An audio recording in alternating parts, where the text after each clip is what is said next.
Alright.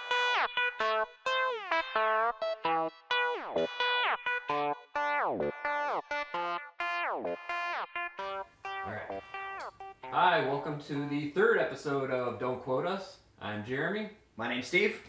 Chad. And today we're here to talk about our number one AAA, number one indie, and give an honorable mention of our best games that we played for the first time in 2018. And I'm just going to start off real quick here with my AAA title, Super Smash Bros. Ultimate for the Nintendo Switch. Pretty obvious, but I mean, it's the culmination of everything that's been Super Smash Bros. Since the Nintendo 64. Great game. You got online play, great couch game to play with other people, wireless play. It's got a great adventure mode. I mean, I think it's got everything in it that you could want in the game, especially for the price. I couldn't agree more with what Jeremy said. I personally have been playing it on and off, and what I mean by that is I'll play a few matches and then I'll go away, and then I'll turn up and then pick it back up, and it's... Again, I think that's inherent with the Switch, but I love Super Smash to the point where, you know what, if you just want to beat somebody up for 5 seconds, or if you have a little bit of time, you can go to it, because there's certain games, like Zelda, where, Chad, you know, you'll start off saying you're going to do this, and then all of a sudden you do this, and this, Ooh, and then... what's that shiny over there? And then all of a sudden, you know, you're a year older and a year wiser. So, I mean... Yeah. That's what I think is great about Super Smash, but like you said, don't let him play with Bowser. It's BS when he plays with Bowser. It's terrible. I've been getting torn up online a little bit. I think Good. people are figuring out how to fight me, but Good. I get stuck on the Spirit Board constantly because they just keep appearing there, and I want to collect them all like a Pokemon game. And unfortunately, there's 1,300 of them, so Nope. I'm up Pokemon's over getting 1,000. there. I'm up over 1,000. Yeah, Pokemon is getting there. It is absolutely getting there. But no, I couldn't agree more. Chad, Super Smash, I mean, talk away. He doesn't Not like my it. cup of tea. He is Wow. Not, he is not a Smash I have Brothers tried. fan. I've tried to like Smash Brothers over the years. I've gotten them and I've played them basically so that when I come over here and play with him, I don't get embarrassed. But that happens anyway. So I'm just sort of done. I don't really actually like the series. I get the appeal for it. I get why people love it, but it's just not my cup of tea. Yeah. And to be truthful, you know, there's people like my wife who do play it, but you got to learn to kill steal. You got to learn, you know, if you're playing a stock match, not to be over aggressive, and you know, Stock match, you're welcome. You're welcome. I introduced him to the stock world. Yeah. And that's what my family always played, because we had a big family. Originally on 64, only 4 controllers, and when you have 8 or 9 cousins trying to play, guess what? 3 stock, in and out, done and over with. Last 2, you get in. Winning 2, you're good to go. Wow. So, Okay. I mean, but that's the reason why I introduced you. Show me a little bit of my past. I know. and I everything, always, so. me and my brother always played for years. Every version of it, like 2-minute matches, 3-minute matches. You know, and just how many kills can you get in 3 minutes? You know, versus how many times you die. See, and it's totally different ways of playing. And It that's is. a great thing. So, but Chad, I hear you. I totally because Yeah. last week I came over and I was playing and he was Bowser, and I'm just like, It was I fun. started off great. It was fun. Don't get me wrong. It was I love playing Smash, and I love treating it as a challenge, more or less. And here's what I will say. I know you've been playing a lot more than me too. A lot more than me. But it's because other games have come up, and yeah, I mean, I'm OCD. yes, I know. So And that's perfect. That's the reason why we have Jeremy here. So. somebody's got to be. That's a fact. Now, my AAA. I don't think this is a surprise to anybody who played it, but mine is God of War. Not that it does anything more so than any other game before it, but I think the story completely new, something fresh. It's not in Greece, obviously. It's in that Norse mythology. I personally do like that mythology. I love mythology of all, Yes. I guess, spans and everything. Whether it's Greek, whether it's even, you know, if you're oh shucks, like Krishna and everything like Maybe you should try Hare Krishna. Indian Hindu deities and Hindu mythology. Yeah, I just wanted to make sure I'm getting the correct words and everything, and like even that is super, super interesting to me. So I think that's the reason why I really like God of War. Also, do you want to know what it like to be like Thor? Because that's exactly what you're playing right there. Thor the video game? Thor the video game, but you're Kratos and everything like that. And I think the dynamic with the son, the fact is you have a companion the entire time that you don't have to control. and it's not overly stupid. Like, we've all had those where you have a companion and it's like, yeah, this is okay, yeah, alright, oh, come No, they're running into on. the wall again. Oh, great, they got found out by the guards, and now I gotta start this stealth mission all over again. Absolutely awesome.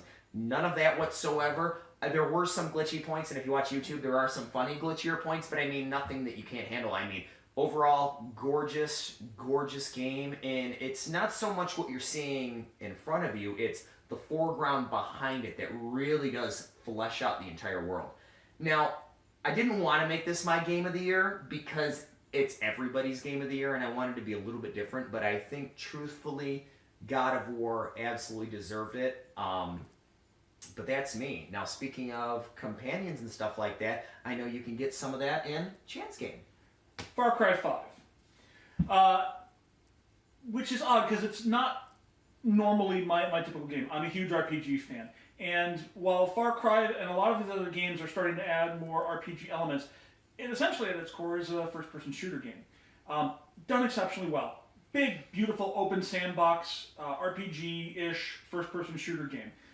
Along the lines of things like... God, I'm brain freezing on. It happens. 3 hours later. We'll help you. What do you got? What do you got? Has Claptrap in it. Claptrap? Borderlands. There we go. Thank you. The Borderlands series.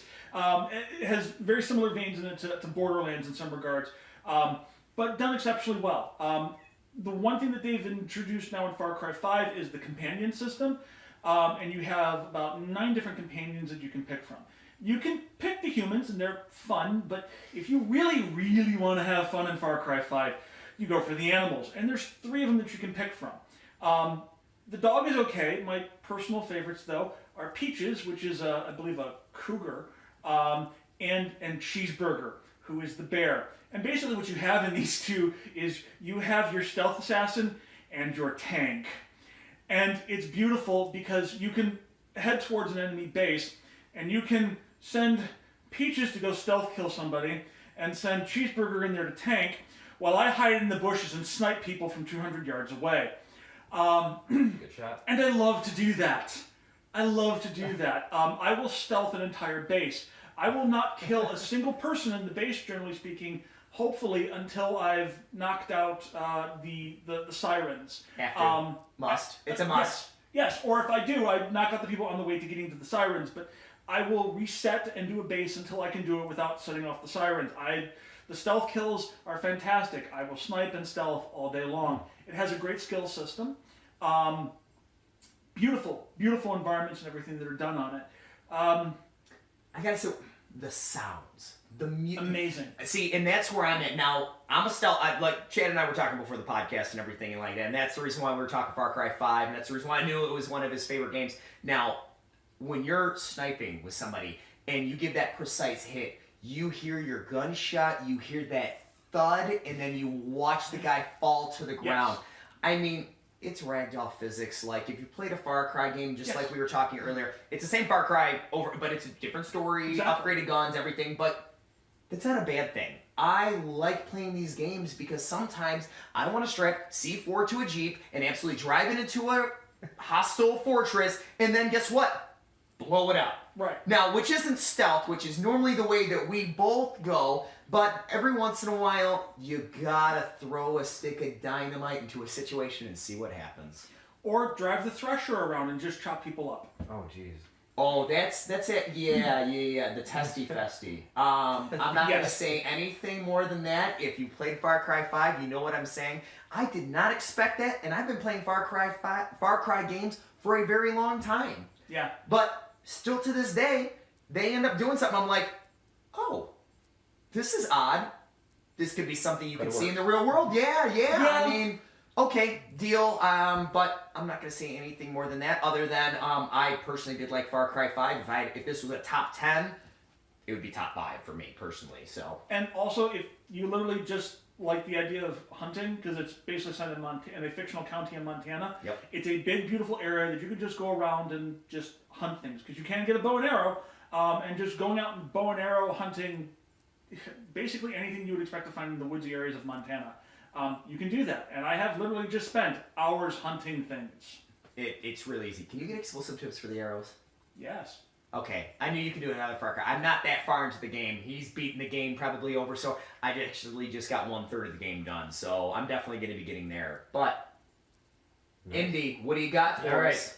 Yeah, I was thinking about actually why you guys were talking about yours, because I did not play Far Cry 5. I'm the only one here who hasn't, but that's because I pretty much exclusively play the Switch. You know, I don't play the PS4 much. I don't have an Xbox One. Well, you also so. have a young son that you may not want to play Far Cry 5 in front of. So Wife's playing Persona 5, and that's probably enough. You know? At probably. least it looks cartoony, right? You know? When people explode on your screen or whatever. No, I actually. Well, at least the characters aren't killing themselves to turn themselves into their alter egos in this one. So. Oh yeah, the gun to the head thing. True. Yeah. True. All right. I switched it from Golf Story. I was thinking Golf Story because I have played that a lot, but I was thinking about the fact that I haven't finished that, which says it didn't suck me in as much as this game. Hold on real quick. What's that? Golf Story? I don't know many people that finished Golf Story. Really? So throwing that is, I mean, when people talk about Golf Story, people talk like, oh, Golf Story is a great game, and then the moment I ask them, did you finish it? I haven't met one person. And I'm not saying I know a million people, but...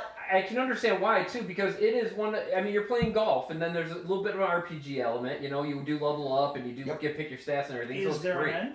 Yeah. Because not every game has an Well, end. there's an end. There's definitely an end. It's just... It's a game you visit, and it's great when you're playing it. You don't hate it at all. It's actually relaxing. But then you just kind of want to go off and do something else. I don't know. Okay. Makes sense. Is I don't know why. there a story? Because obviously you can tell I haven't played it. I was hoping there would be one since it's called Golf Story, but is there a story? Yeah, I mean, it's this whole thing of a kid trying to become a professional golfer. You know, he's trying to become a big pro, and you're working your way up, and you're kind of going through all these different zones, which other zones open as you level up and you defeat the other places. Like I said, I didn't get that far into it. What I played of it, I loved, and everything was great, the controls and everything, but it's just, I think it just doesn't suck you in. You play it, you're having fun, but then you want to go do something else. Okay. I don't know why. It's All right. weird. But my real pick is Thimbleweed Park because I flew through that. It's very much like a LucasArts game. Actually, it was made by people that Yeah. were originally part of Exactly. LucasArts that were Correct. responsible for some of the really great old classic Oh yeah, the LucasArts Maniac games. Mansions and stuff, and it has a look of Maniac Mansion. More so, a little bit more polished, like the look how Maniac Mansion was on the Nintendo Entertainment System. But Thimbleweed Park, if you like those point-and-click adventure games, it pulls you right in. It takes some twists and turns, has some great dialogue in it. I couldn't recommend it enough if you like those types of games, the old Monkey Islands, Day of the Tentacles. I did download, because it was really cheap, Grim Fandango, which I had never played back in the day. It's an HD version. It was only a few bucks, so I picked that up, but haven't started it yet, so that may make 2019's list, but I guess Thimbleweed Park would be my indie game of the year for 2018. Well, we're going to lead to mine. Here we go. I had a very tough...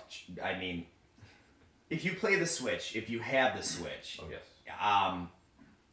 There's so many indies that it's hard to, keep track of. So, I had 3 out of my top. Steampunk World Dig 2. Okay. I played that. Beat Excellent. That was See, great. the moment you say that, It you get It that. was even better than the first if you played the first. I could not agree more. So I didn't have it on there, just because it was between Dead Cells and The Messenger. Me personally, if you play Dead Cells, pretty much Castlevania, roguelike, Brutal Castlevania. brutal. So you'll die a million times, then a million more. I believe it But that's the point you need to. I want to say it only takes about 90 minutes to beat the actual game. I think actual all the way through, or is there less than that? It depends on the path you take. Right, it depends on the path you take. I know, and it depends on, do you want to just go through as quick as you can, get this, the extra loot boxes, Right. for time gates and everything, or do you want to scale back and focus more on the combat side of it, get the Okay, cells? I think it's literally, if you were to start a brand new game, I think it's impossible to actually beat it on a single pass through. I don't think you Because there's certain skills you can only get from certain tree paths, so you would have to die and restart to go through certain paths to get certain things, to get through another area to get to the end. So they've said it's Souls-like. You must die Correct. a lot in order to build your power levels up enough to actually continue to progress. Chad with our RPGs. But that's it. But The Messenger is what I picked. Now, you haven't played it. Nope. Chad I hasn't have played not. it yet. It's on my to-do list. I've So, seen it. I've seen it though. I actually bought The Messenger. I don't want to be over dramatic. Probably 3 months before I played it. I bought it on a whim, and I can't remember what I was playing, but I was just like, I'm buying this. And every few days, every few weeks, I would tell the girlfriend, I still got The Messenger. I gotta start that game. The moment I started it was I felt like an idiot because I'm like, why did I not start this sooner? You're So playing that Mega Man collection, I think. I'm not even gonna get started on that. How frustrating that is. But neither here nor there. When it comes down to it, The Messenger, why I like it the most is, first off, it starts 8-bit. I think, and I love a good 8-bit game. If you played Ninja Gaiden, whatever. But, Number 2. yep. I mean, it has that element to it. It also has that funny element side of it too as well. It kind of doesn't take itself a little bit fourth wall. yeah, a little bit fourth wall. It doesn't take itself super serious, and then it turns into 16-bit, if I'm not mistaken. You actually bit toggle like between Evil the Land. two, I thought. So What you was start it? off. Evoland. There's a game, Evoland, starts you off literally in like an 8-bit original Game Boy game, and as the game progresses, you move from 8-bit, monochrome graphics to 8-bit color, and then 16-bit. But they even make differences where it's a flat world to a slight 3-dimensional world, and you may actually have to do things to go shift the world back and different things, and then you move into the 16-bit era, and then into the CD era, and then all these different things, and the game continues to evolve, and you'll revisit areas of the game that you saw in the monochrome area. It'll be completely different, and they made it a second game as well. I have not played the second one. The first one was really a lot of fun, though. Well, pretty much everything Chad just said is kind of the way that The Messenger goes. So you start off 8-bit, you'll get halfway through, and then all of a sudden you have to do a time jump, and you jump 16-bit, and it's an even more beautiful game, and it really does. Again, the nostalgia factor is there because you remember when you played NES, you remember when you played Super NES, and you just, overall, it was just a great, great game. I understand why certain people didn't like it because there was a lot of going backwards and everything. And if that's not your cup of tea, the first half of the game is very different versus what the back half is. So the back half is usually going back and forth. So me personally, the way art felt, the way the music was, it tapped into my nostalgia factor. It tapped into, wow, this is an indie game, and I think they did a great job. Personally, I think that's the reason why it outranks Dead Cells is because it did have a different art style to it. And I thought Dead Cells' art style was really good too. Oh, it's gorgeous. Absolutely gorgeous for a limited amount of stuff that they really did, but it really is. It is gorgeous. The Messenger was mine, so Chad. All right, so for me, it's a tough choice. I actually play a lot of the indie games, and there's sort of 3 that I'm kind of weighing between. And that would be Moonlighter, Graveyard Keeper, and My Time at Portia. And of those 3, I'm going to have to wind up going with Moonlighter because it's the only one of them that's actually finished. Both Graveyard Keeper and My Time at Portia are both in early access. And while I love them both, they're not finished yet. So I can't say that they are, they're not completed. I can't give a final review on them. But Moonlighter was great. Moonlighter is a roguelite dungeon crawler game. It was on Kickstarter. I was a backer for it. I loved it when I beat it. I loved actually seeing my name in the credits. So that was a lot of fun. But it's great. And it's different because it's a Zelda-like game in terms of the dungeon crawling and the play aspects. It's a little bit roguelike because the intensity really ups very quickly on the game. But it has another interesting mechanic. You run a shop. And it's built around this little town that has these dungeons. And there's 4 dungeons, and then there's a 5th door that nobody has ever been in. And they've closed all of them down, only this one little dungeon is open. And your character owns a shop. And he goes into the dungeon to kill things, to bring things back to sell in his shop. And it used to be his family shop, and it's run down now, and it's really kind of small. And as you continue to go through and do things, you will wind up improving your shop. You eventually are the one that winds up opening up. Once you defeat the first dungeon, opens up the second dungeon. Once you defeat the second dungeon, third one, so on and forth. Once you open up all 4 of them, that mystical 5th door winds up opening up. And I'm not going to tell you anything about the storylines or any stuff because it's fun and you should play it. And there's little hints of things that build throughout it. It's not big on story, but there's enough little elements and things in there where you can read the piece all together that they've built a cool concept for a world. And I hope they come back to it, because what sort of unveils at the end is huge. And where they could go with it as a series is really awesome. So I really hope that we come back to it. But one of the unique aspects of the shop thing is that when you bring an item back and you put it up for sale, you set the price. So you can bring back this little item in there and set a price really high or really low. And of course, if you set it really low, you don't make much money, but everyone's going to want it. If you set things real high, people might buy it, but they may just leave it or whatever. And the point is, you want to find that sweet spot, and get that right value. And I did that for a while, and then I'll admit that I just looked online and found the perfect price list. I'll admit that. But I'll also say that I wound up finishing it on Switch. I also had it as part of my early access on PC. So on the PC, for the first 3 dungeons, I had already done all of that and figured it out normally. So when I actually did it on Switch, I just said, I've done this all before. I don't feel like going and looking at my price list on my PC one. Let's just pull up the wiki. So I did, and I had no problems in doing that. Come to find out now, there's also a New Game Plus in the finished mode of it that you have to go over everything through. And I have not done that much searching, but I haven't found a price list for it yet. But everything is way more powerful now. But it's basically playing it through all over again, and it's going to be a lot tougher. And I've not beaten the New Game Plus, but it's a fun game. It's not a long game, but it's a fun game. And if you like the idea of the Zelda-style dungeon crawler, yeah, there's a lot to love here. So is it the same layout every time? Is that Nope. one of those ones Nope. that randomizes? It's a random dungeon generation every time.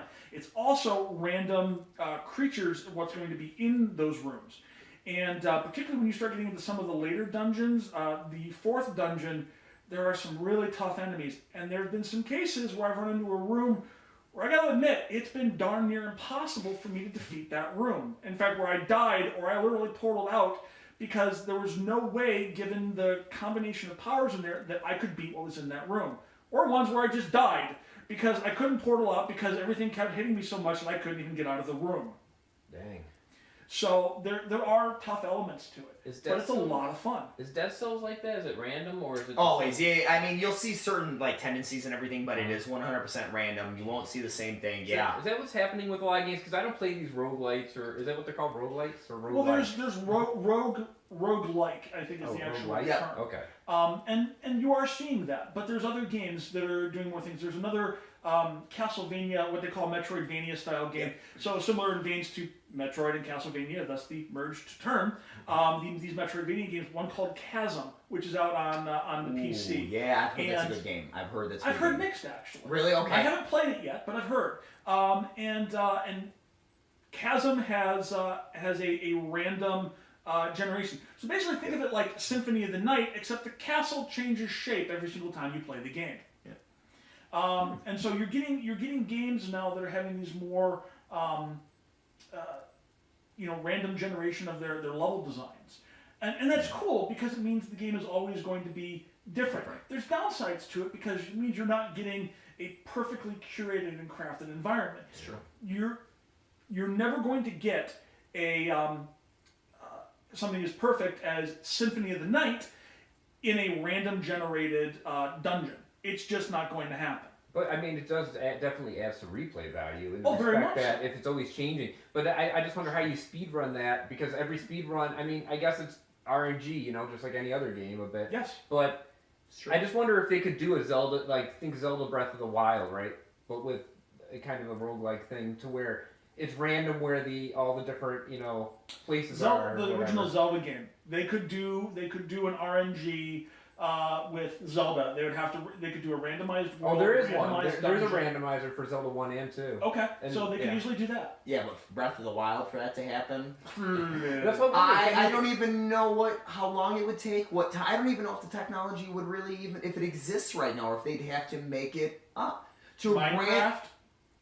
And Minecraft kind of does that a little bit. Yeah, but I mean, with the way the Breath of the Wild was, I mean, like you said, something shiny's over there, but in my game, it's something shiny too at that same Sure. point. Now, we may never hit that, or you may hit it early, and I may hit it way later in the game. Right.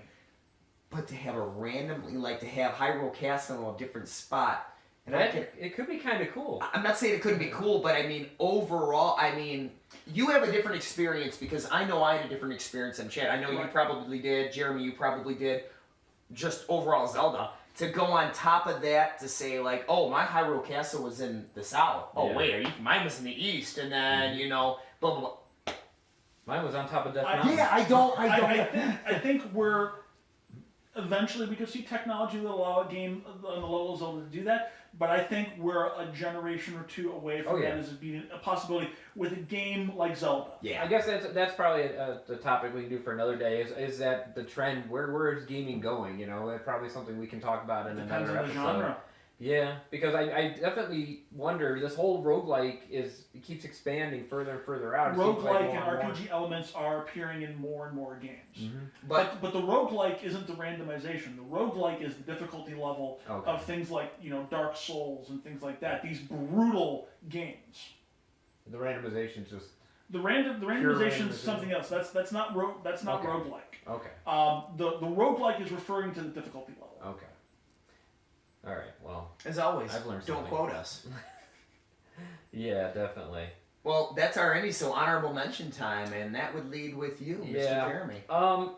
It's probably not a surprise if anyone probably on this channel. But Katamari Damacy Reroll, game that was PS2 back in the day, PlayStation 2 game that they re-released on the Switch. They didn't do much to upgrade it other than upping the resolution, but it plays just as great. It sounds you got better audio and everything. It sounds just as great, and I missed it a lot. You so. just roll junk up into a ball, right? Yeah, you just roll over things and try to get the ball larger and larger, and to hit the whatever the level's goal is. There's a certain size, and even if you get to that goal, you can keep going on certain levels. Or certain levels where you're trying to roll up certain kinds of things more than other things. But it's always the idea is taking a small ball and rolling it bigger and bigger. Eventually, rolling up, the whole, islands and planets. Which is fun, but the real sort of gem of this game and what makes it so much fun to play it over and over again is the soundtrack. The first one, which has I've a great heard, which soundtrack. I have heard, the soundtrack alone will engage you. Which Oh, yes. it's always so nice when the sound is as quality as the game. I And think quirky. that yes, I could now. No matter what it is, whether it's something like Katamari, whether it's something like Red Dead, God of War, even indie games, that music ties everything together. And for as much as it can help a game and make the game, go from great to amazing, Sure. equally, it could go the opposite way. If it's just not there, And again, some people have definitely. argued that with even Breath of the Wild because of the fact there's actually very little music in the game. You get some small overtures and stuff, Yeah. but there's very little music in it. And for something like a Zelda game to not have that big, bold, beautiful orchestral soundtrack that we've seen in so many of the other ones, it's a gorgeous game. But I would have loved a big, bold, beautiful orchestral soundtrack to go with it. Oh yeah, definitely. I mean, when I I get why played, they didn't. yeah, to give you more of that Yeah. environment and ambiance, and it's great. I think the only real big music other than in the castle where you get Mhm. familiar Zelda music is when you're riding the horse long enough, you do get a Zelda theme out of Sure. that. But Or big battles. yeah, you do hear some music, and when you do, you're like, to me, it's. I guess you could take it as I wish there would have been more classic style, but Breath of the Wild was not classic of anything, No. right? I mean, No, it's not. they totally. I mean, now, if you can't automatically climb walls, what do you bring into the table like that? That started everything. Like Well, because they put I'm climbing Zelda, that. they put Zelda in the open world of Assassin's box, like Assassin's Creed, like Far Cry, like so many other games. They've put it now into that world, and some people don't like it. That's fine. Everyone's got different favorites. Totally okay with that. obviously, we all have different favorites, but when music does hit, you're like, oh wait, okay. It's like something in your brain clicks. It's go time. It's now. It's okay. It's the real deal. So Yeah. but. There are rumors that there is a second game in the Breath of the Wild style coming next year, 2020. I did not hear that rumor, but I'm not. If that's the deal, I don't have any issue with that whatsoever. That'd be nice. I had a great time with it. So I would like whatever sequel is to have a more coherent and in-depth story. Yeah. I think that's always the number one. But I mean, I think you create your own story, right? Like, because we could go day for day. Like, Chad, what was your first temple? Well, everybody's first temple was the same one. It's just Was when it? you get off the Great Plateau, that's where No. it starts going different. No. I mean, out of the shrines. I'm sorry, the The shrines. 3 shrines at the very beginning. Do you remember what yours was? Well, of the first, I think your I do fourth not. one of those 3. But the bigger question there is, which of the 4 of the beasts did you go for? That's I'm sorry. That was the question I was asking. Okay. That was the question I was Okay. asking. Right. Which out of the 4? Because Yeah. everybody could be totally Of different. course. I want to say, what was yours? Because you have the camel, Water. you have the okay. Yep, I was with him because I ended up wandering near a bridge and they started talking to me about, hey, come here. I want to say that was my first as well. But I'm saying, okay, that was our They first, but kinda- then they They kinda lead point you you that towards way. there. They lead you Because that way. because you have to go because you east don't and then need north. any elemental armors to protect you in that area. Almost all the other areas you need cold protection, heat protection, some other form of protection to get into those areas. I'm not gonna lie, I went into what's the fire? I'm gonna screw up the name. Mount Doom. What is it? Mount Doom. So what's the people though? Garuda. What's the? No, it's Death Mountain, isn't it? Death Mountain? It's Death Mountain, but the Rock people. Yeah, that's who I'm trying. That's. Oh. I'm not gonna lie. I ran around there with me on fire and everything just so I could. I knew I could get the heat armor, but Right. I'm like, I just gotta get there. Get there. I did the same thing too. Yep. I got myself a lot of food Gorons. and Yeah, Gorons. That's what it is. and I ran there on fire the entire way just so I could get to the village and buy the armor. When I eventually did that.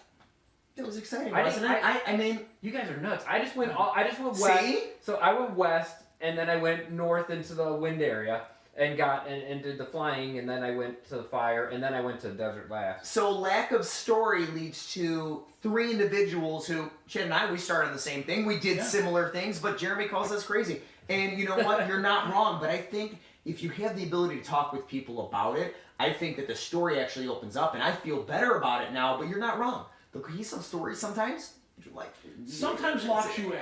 Yeah.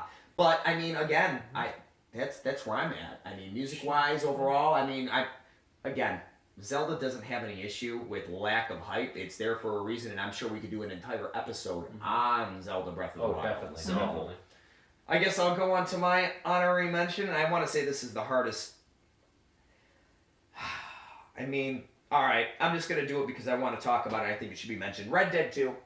Red Dead 2. I know I had to do it because I know nobody else is indulged, so I haven't don't. played it. I know.